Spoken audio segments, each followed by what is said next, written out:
Before we begin, there's something you should know. According to the North American Menopause Society, there is one treatment that can reduce menopause symptoms by up to 75%. 75%. A treatment backed by decades of research, thousands of clinical cases, and an extraordinary amount of data. And yet, many women feel afraid to even consider it. How can something so effective be so misunderstood? How did hormone replacement therapy become one of the most confusing topics in women's health? Today, we step into that story. Not as a mystery, not as a debate, but as a calm, clear journey through what HRT really is. In the next chapters, I'll guide you through what HRT is, what it helps with, and what it doesn't. The real risks, based on modern science, the benefits women actually experience, and who should be careful with it.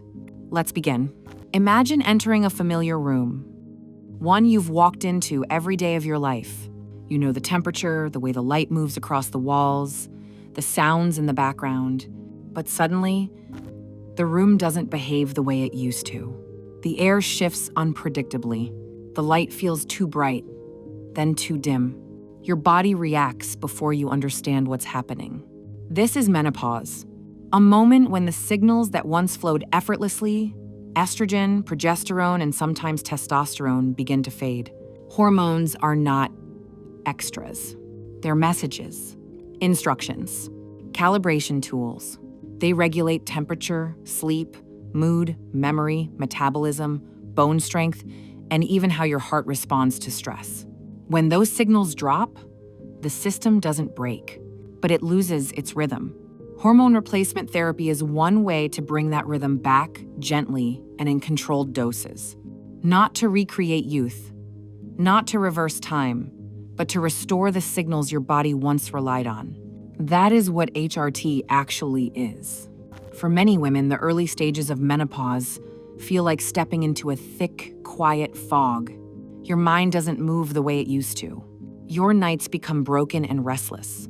And your body shifts in ways that feel unfamiliar, as if the rules suddenly changed without warning.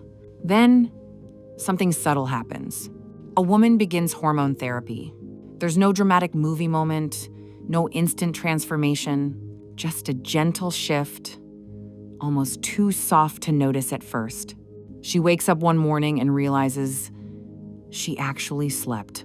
Not lightly, not in fragments, but deeply. For the first time in a long time, her body feels rested. Over the next days, her thoughts begin to land more clearly. Her emotions feel less sharp, less reactive, as if someone turned the volume down. The sudden surges of heat lose their intensity. Her body stops storing fat in unpredictable ways, and she starts to feel more at home in her own skin. It's as if the lights in her house stop flickering. The thermostat calms down. The whole system finds a rhythm again. None of this is magic. It's simply what happens when the body receives the signals it was always designed to have. Hormone therapy helps guide the body back into balance, supporting temperature control, more peaceful sleep, more stable moods, clearer thinking, easier joints, greater comfort, and a body that doesn't fight so hard to store fat around the belly. Not instantly and not perfectly, but gradually, gently, and with a reliability many women never expected to feel again. But even with all its benefits, hormone therapy has its limits. It can't dissolve stress. It can't take the place of movement, nourishment, rest, or the way you care for yourself. It can't undo years of habits, and it certainly can't rewrite your genetics. What hormones can do is quiet the storm inside your body.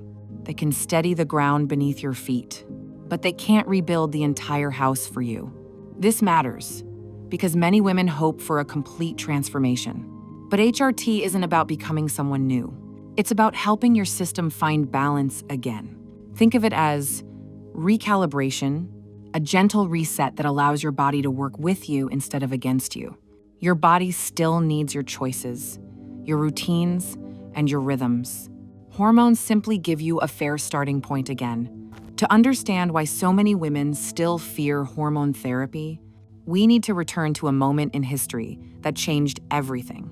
In 2002, the Women's Health Initiative released early results, suggesting that hormone therapy might raise the risk of breast cancer and heart disease.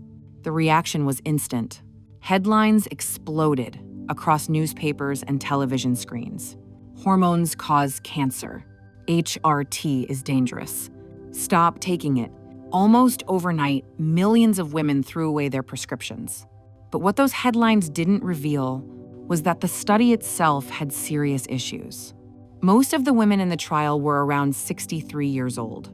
Many were more than 10 years past menopause.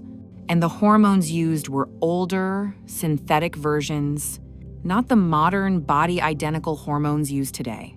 Years later, when researchers revisited the data, the picture changed dramatically. The risks had been misinterpreted. The conclusions had been simplified into fear. And the panic, in many cases, was unnecessary. Organizations like the Endocrine Society and the British Menopause Society reviewed the updated evidence. Their message was clear. Risk isn't one size fits all. It depends on the type of hormone, how it's delivered, and most importantly, the age at which therapy begins. This is the part the headlines never corrected. So what does the modern science actually show? When it comes to breast cancer, most of the concern from the early WHI findings was linked to a specific synthetic progestin. Modern, body-identical progesterone behaves very differently with a much lower risk profile. And estrogen alone used for women without a uterus did not increase breast cancer risk at all. Blood clot risk tells a similar story. While oral estrogen may slightly raise the chance of clots, patches and gels bypass the liver entirely, and the chance of clotting remains extremely low. And when we look at heart disease and stroke, the story shifts again. Starting hormone therapy early, before age 60, or within 10 years of menopause, is associated with lower risk, according to both NAMS and updated WHI analyses. What all of this shows is simple. The fear never came from hormone therapy itself. It came from the way the therapy was used, the age of the women receiving it, and the outdated forms of hormones they were given. Modern hormone therapy is not the hormone therapy of the early 2000s. When women begin modern hormone therapy, the change rarely announces itself with a dramatic moment. There's no sudden burst of fireworks, no overnight transformation. The shift comes quietly. A woman realizes she can focus again, almost without noticing when that clarity returned. She hears herself laugh, really laugh for the first time in months. She gets through the night without waking drenched in heat. Her heartbeat feels steadier. Her reactions feel more natural, more grounded, more like her. Her body stops behaving like an unpredictable machine and starts to feel like an ally again, a companion instead of a battlefield. In documentary interviews, women often describe it the same way. I feel like myself again. Not younger, not changed, just restored. And there's science behind that restoration. Estrogen helps maintain bone strength. It influences how the heart functions under pressure. It supports neurotransmitters that shape mood, focus, and emotional stability. It affects how the body stores fat and how easily that fat can shift. It plays a role in the health of the bladder, the vagina, the urethra, the skin, and even the way memory and concentration work. When these systems receive support, the improvements don't stay in just one place. They ripple outward. They show up in better sleep, clearer thinking, steadier emotions, stronger relationships, and a daily life that feels far more manageable. Women don't choose hormone therapy out of vanity. They choose it because it helps them reclaim their quality of life, the kind of life that feels balanced, capable, and fully inhabited. But hormone therapy isn't the right choice for every woman. There are situations where it must be approached with caution. Women who are living with active breast cancer, women who have unexplained vaginal bleeding, women with a history of serious blood clots, women with significant liver disease, or women whose medical history creates specific risks, they may need a different path. This doesn't make their symptoms any less real. It doesn't mean their experience matters any less.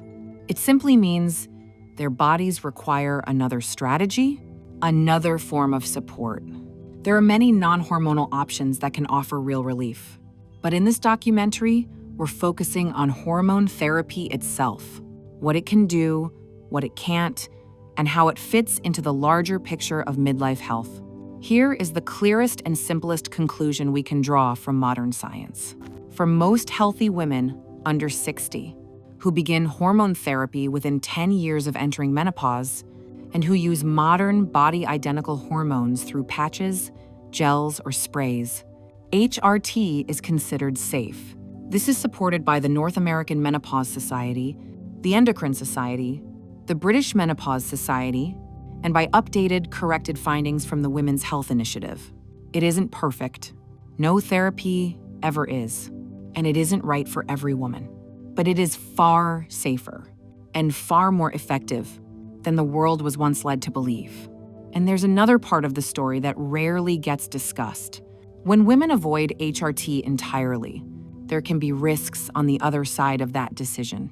As estrogen declines, bone strength drops rapidly, increasing the likelihood of osteoporosis and fractures later in life. Cholesterol patterns can shift, which may raise cardiovascular risk for some women. Sleep quality often worsens, and poor sleep affects everything: mood, metabolism, memory, and long-term health. And without estrogen's natural support, some women experience more rapid changes in body composition, including an increase in visceral belly fat, which is the type most associated with metabolic strain. None of this means every woman must take hormones. It simply means the picture is more complex than the fear-based headlines ever suggested.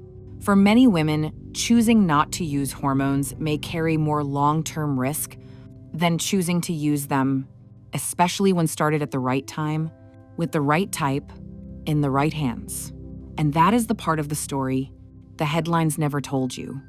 If this journey helped you understand HRT in a calmer, clearer way, imagine what it would feel like to receive guidance that continues beyond this video. That's why I created the Midlife Balance Institute, a place where women in midlife finally receive the science, the support, and the structure they deserve. So let me ask you something. Do you want to walk this transition guessing? Or do you want to walk it informed, confident, and supported? If the answer is yes, join us inside the Midlife Balance Institute. Your clarity, your balance, and your confidence are not behind you. They are ahead, waiting to return. I'll see you inside.